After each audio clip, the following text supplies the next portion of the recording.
कई लोगों ने यीशु को स्वर्ग से उतरकर हमारे बीच में डेरा करते देखा। कई लोगों ने यीशु को गधे पर बैठकर पहाड़ से उतरते हुए देखा। कई लोगों ने यीशु की लोथ को क्रूस से उतरते हुए देखा। लेकिन मेरी और आपकी आशा है कि हम यीशु को बादलों पर उतरता हुआ देखें, क्योंकि वो दिन हमारे उद्धार के काम का पूरा होने का दिन है और हम प्रभु के साथ रहेंगे।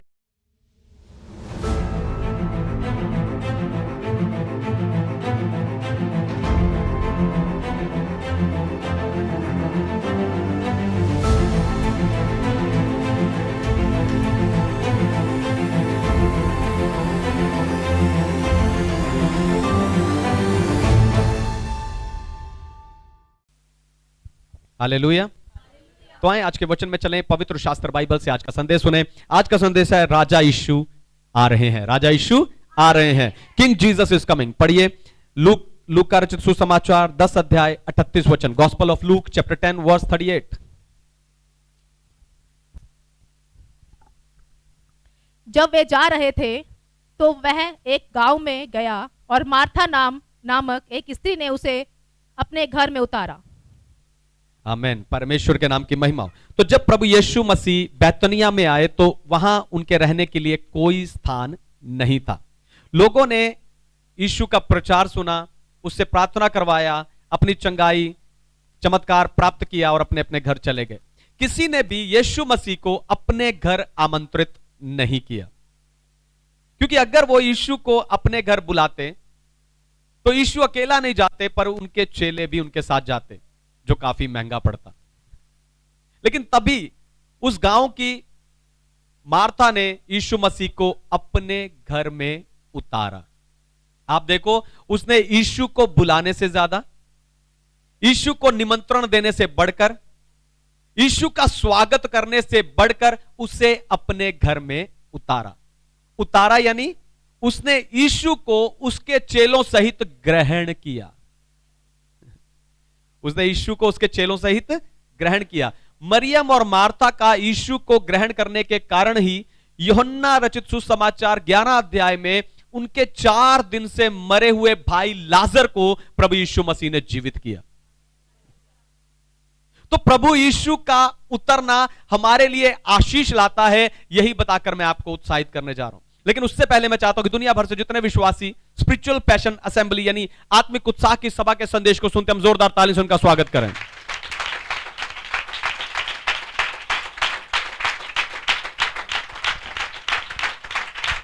आमेन। परमेश्वर के नाम की महिमा हो। राजा यीशु आ रहे हैं। पहली बात, यीशु स्वर्ग से उतरे तो हमारे बीच डेरा किया। यीशु स्वर्ग से उतरे तो हमारे बीच डेरा किया। पढ़िए यूहन्ना का सुसमाचार 1 अध्याय 14 वचन। Gospel of John chapter 1 verse 14।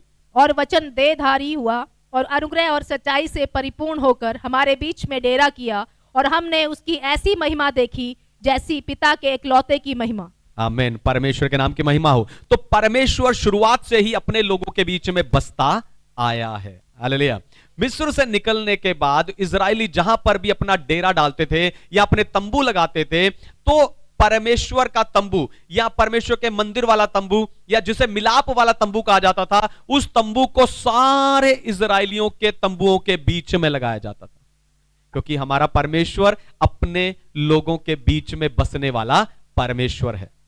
जब प्रभु यीशु मसीह स्वर्ग से इस धरती पर आए, इस धरती पर उन्होंने जन्म लिया, तो उन्होंने हमारे बीच में डेरा किया। क्या लिखा? हमारे बीच में तंबू लगाया। उन्होंने हमारे बीच में डेरा किया। ठीक वैसे ही जैसे एक चरवाहा तंबू में रहता है, महल में नहीं। प्रभु यीशु मसीह ने अच्छा चरवाहा बनकर अपने भेड़ों को चराया और अपनी भेड़ों के लिए अपनी जान दी। प्रभु यीशु ने हमारे बीच में डेरा किया, ठीक वैसे ही जैसे एक सैनिक तंबू में रहता है, क्योंकि प्रभु यीशु मसीह शैतान से लड़कर हमें उसके हाथ से छुड़ाने के लिए आए थे। हालेलुया। तो हमारे बीच में डेरा करने के कारण ही हम प्रभु यीशु में परमेश्वर की महिमा को देख पाए। हमने परमेश्वर की पवित्रता को, सामर्थ को, भलाई को, आशीष को, चमत्कार को प्रभु यीशु मसीह में देखा। यानी प्रभु यीशु मसीह ने हमें पिता परमेश्वर दिखाए। हालेलुया। प्रभु यीशु मसीह ने हमें पिता परमेश्वर दिखाए। जब मार्था की तरह आपने भी प्रभु यीशु मसीह को ग्रहण करके उसे अपने जीवन में, अपने घर परिवार में उतारा है, तब आप परमेश्वर की महिमा को देख पाए हो। अपने जीवन में, अपने घर में, अपने परिवार के बीच में आप परमेश्वर के उस काम को देख पाए हो। और अब दूसरे लोग आप में से यीशु को, परमेश्वर को, उसके कामों को देखते हैं। हालेलुया, हालेलुया, परमेश्वर के नाम की महिमा हो। दूसरी बात, यीशु पहाड़ से उतरे तो लोगों ने जय जयकार की। यीशु पहाड़ से उतरे तो पहले स्वर्ग से उतरे तो हमारे बीच में डेरा किया, फिर पहाड़ से उतरे तो लोगों ने जय जयकार की। पढ़िए यूहन्ना का सुसमाचार 12 अध्याय 12 और 13 वचन। Gospel of John chapter 12 verse 12 and 13। दूसरे दिन बहुत से लोगों ने जो पर्व में आए थे यह सुना कि यीशु यरूशलेम में आ रहा है, इसीलिए उन्होंने खजूर की डालियां ली और उससे भेंट करने को निकले और पुकारने लगे, होसन्ना, धन्य इज़राइल का राजा जो प्रभु के नाम से आता है। आमेन, परमेश्वर के नाम की महिमा हो। तो आज के दिन को कई मसीही लोग पाम संडे के रिवाज के रूप में मनाते हैं, यानी जो उस दिन हुआ था वो आज भी करते हैं। हालेलुया, जो उस दिन हुआ था वो आज भी, वही आज भी करते हैं। वो लोग आज के दिन में, ऐसे लोग खजूर की डालियां लेकर चर्च में जाते हैं। तो हमारा ऐसे कामों से कुछ भी लेना देना नहीं है, इसलिए हम वापस अपने वचन में आते हैं। तो वचन बताता है कि यह भीड़ ये देखने आई थी कि यीशु को कब्र से बुलाकर मुर्दों में से जिंदा करने वाला कौन है। वो कौन है जो इतने चमत्कार करता है। और जैसे ही इस भीड़ ने यीशु मसीह को गधे पर बैठकर पहाड़ से उतरते देखा, ये सब जय जयकार करने लग गए। हालेलुया, यीशु गधे पर बैठकर आए। वो गधे पर बैठे क्यों? क्योंकि जकरिया भविष्यवक्ता ने भविष्यवाणी की थी कि तेरा राजा गधे पर बैठकर आएगा। दूसरा, पुराने समय में जो राजा घोड़े पर चढ़कर आता था वो युद्ध करने के लिए आता था, लेकिन जो राजा गधे पर बैठकर आता था वो शांति के लिए, मेल मिलाप के लिए, संधि करने के लिए आता था। तीसरा, यीशु बताना चाहते थे कि उन्हें रोम के राज्य के अधीन दुखी, बीमार, गरीब और पाप में पड़े हुए लोगों की चिंता है। और जैसे ही लोगों ने उस राजा को आते देखा, वो हाथ में खजूर की डालियां लेकर जय जयकार करने लगे। हालेलुया, उन्होंने खजूर की डालियां ली, क्योंकि उस समय में जब एक राजा युद्ध से जीत कर आता था तो उसकी जीत के लिए खजूर की डालियों को, है ना, वो खजूर की डालियों के साथ अपने आदर और सम्मान को, राजा के प्रति जो उनका आदर और सम्मान है उसको वो व्यक्त करते थे। आपको बताऊं, यीशु ने राजा के रूप में उस दिन यरूशलेम में प्रवेश किया और वो कईयों के दिल का राजा बन गया। मेरे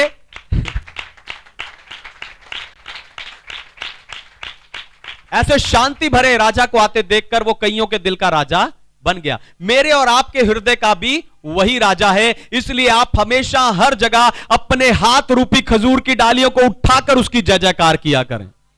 सिर्फ पाम संडे के दिन नहीं, हर दिन अपने खजूर की डालियों जैसे हाथों को उठाकर हम उसकी आराधना, उसकी महिमा किया करें। हालेलुया। संत पौलुस भी कहता, मैं चाहता हूं कि भाई लोग सब जगह हाथ उठाकर प्रार्थना करें, सिर्फ खजूरी रविवार के दिन नहीं। हालेलुया, हर जगह वो हाथ उठाकर क्या करें, प्रार्थना किया करें। फिर उन्होंने होसन्ना के नारे लगाए। कौन से? फिर लोगों ने, उस भीड़ ने खजूर की डालियां लेकर होसन्ना के नारे लगाए। होसन्ना का अर्थ है सेव नाउ, यानी अभी बचाओ। वो लोग यीशु को उन्हें रोम की सरकार के अत्याचार, बोझ और भारी टैक्स से बचाने के लिए कह रहे थे, लेकिन यीशु उनके शरीर को रोम की सरकार से बचाने नहीं, पर उनकी आत्मा को शैतान और नरक से बचाने आए थे। Hallelujah, hallelujah. तीसरी बात, क्रूस से उतरे तो हमें उद्धार और जीवन दिया। तीसरी बात, क्रूस से उतरे तो हमें उद्धार और जीवन दिया। पहले स्वर्ग से उतरे, हमारे बीच में डेरा किया, फिर पहाड़ से उतरे, लोगों ने जय जयकार की, अभी क्रूस से उतरे तो हमें उद्धार और जीवन दिया। पढ़िए लूका रचित सुसमाचार 23 अध्याय उसका 52 और 53 वचन। Gospel of Luke chapter 23 verse 52 and 53। उसने पिलातुस के पास जाकर यीशु का शव मांगा और उसे उतारकर मलमल की चादर में लपेटा और एक कब्र में रखा, जो चट्टान में खुदी हुई थी और उसमें कोई कभी ना गया रखा गया था। आमेन, परमेश्वर के नाम की महिमा हो। तो आपको बताऊं, जब लोगों ने देखा कि यीशु रोम का राजा बनने की बजाय चेलों के साथ भोजन कर रहा है और उनके पांव धो रहा है, तो वो सब निराश हो गए। ध्यान सुनिए, जब लोगों ने देखा, उस भीड़ ने देखा कि यीशु रोम का राजा बनने की बजाय चेलों के साथ भोजन कर रहा है, उनके पांव धो रहा है, तो वो नाराज हो गए। जो लोग आज होसना के नारे लगा रहे थे, वही लोग उस दिन यीशु के पकड़वाए जाने के समय उसे क्रूस पर चढ़ाओ ऐसे नारे लगाने लगे। हालेलुया। शायद इसीलिए यीशु को क्रूस पर चढ़ाए जाने से लेकर उतारने तक लोगों की भीड़ उसे देखने के लिए जमा थी, पर वो लोग समझ नहीं पाए कि यीशु उनके शरीर को नहीं, उनकी आत्मा को बचाने के लिए आए थे। आपको बताऊं, यीशु ने क्रूस पर अपनी जान देकर मेरे और आपके पापों का मूल्य चुकाया है, यानी हमें उद्धार दिया है, और मुर्दों में से तीसरे दिन जी उठकर उसने हमें जीवन दिया है। हालेलुया। आपको बताऊं, यीशु हमारे उद्धार का काम पूरा किए बिना क्रूस से नहीं उतरे। वो उतर सकता था, लोगों ने उसे चुनौती भी दी कि अगर तू इस क्रूस से उतर आए तो हम तुझ पर विश्वास कर लेंगे, लेकिन यीशु ने कहा होगा कि मैं आज इनके उद्धार को पूरा करके ही उतरूंगा। हालेलुया। आज मैं इनके उद्धार के काम को पूरा करके ही उतरूंगा। आपको बताऊं, उस समय के लोगों की तरह आज भी कई लोग हैं जो देश और सरकार को देखते रहते हैं कि देश या सरकार हमारी भलाई के लिए काम करे, सरकार हमें आशीष दे, सरकार की ओर से हमें सहायता मिले। पर मैं कहता हूं कि आप अपने देश और सरकार के लिए आशीष बने, अपने देश और सरकार की अच्छाई के लिए, भलाई के लिए, उन्नति के लिए, तरक्की के लिए, सफलता के लिए आप रोज प्रार्थना करें। याद रखिए, यीशु आपके शरीर को नहीं, आपकी आत्मा को बचाने आया था, और जब यीशु बादलों पर आएगा उस समय आपकी देह भी छुड़ाई जाएगी। Hallelujah, hallelujah. चौथी और आखिरी बात, बादलों पर उतरेगा और हमें साथ ले जाएगा। चौथी और आखिरी बात, बादलों पर उतरेगा और हमें साथ ले जाएगा। पहली बात, स्वर्ग से उतरा, हमारे बीच में डेरा किया। दूसरी बात, पहाड़ से उतरा, लोगों ने जय जयकार की। तीसरी बात, उसे क्रूस से उतारा, हमें उद्धार और जीवन मिला। चौथी और आखिरी बात है, बादल पर उतरेगा और हमें साथ ले जाएगा। पढ़िए पहला थिस्सलुनीकियों की पत्री अध्याय 4 वचन 16 और 17। First Thessalonians chapter 4 verse 16 and 17।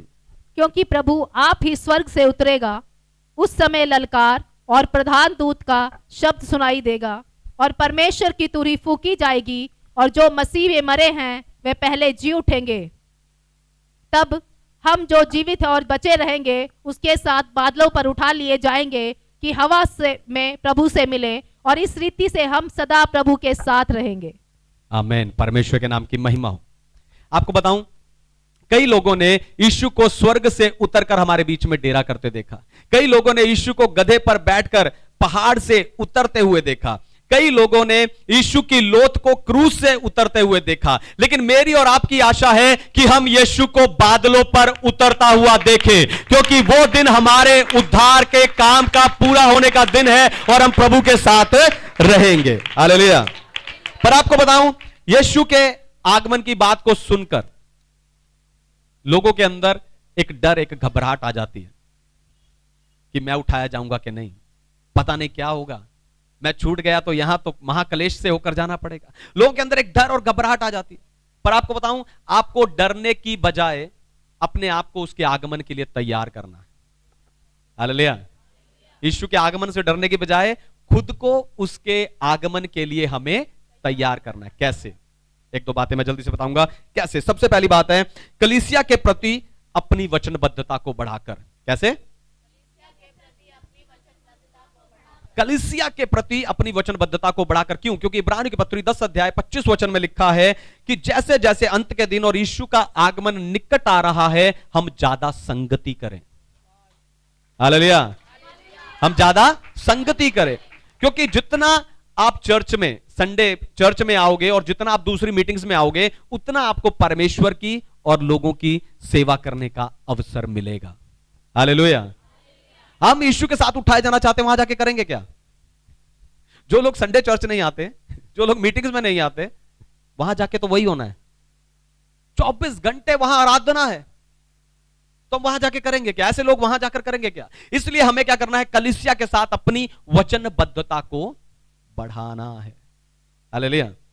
दूसरी बात, जागते रहो। दूसरी बात, तैयारी के लिए जरूरी है जागते रहो। यीशु ने जब भी अपने आगमन के बारे में कहा तो उन्होंने बोला कि जागते रहो, क्योंकि तुम उस घड़ी को नहीं जानते कि तुम्हारा स्वामी कब आएगा। यानी मुझे और आपको जागते रहना है और सचेत रहना है। हालेलुया। क्योंकि मत्ती रचित सुसमाचार 24 अध्याय में प्रभु यीशु मसीह ने उठाए जाने के बारे में 2 उदाहरण दिए। पहला, उन्होंने कहा 2 लोग खेत में प्रार्थना कर रहे होंगे, काम कर रहे होंगे। 2 लोग खेत में काम कर रहे होंगे, एक उठा लिया जाएगा, एक छोड़ दिया जाएगा। 2 स्त्रियां चक्की पीस रही होंगी, एक उठा ली जाएगी और एक छोड़ दी जाएगी।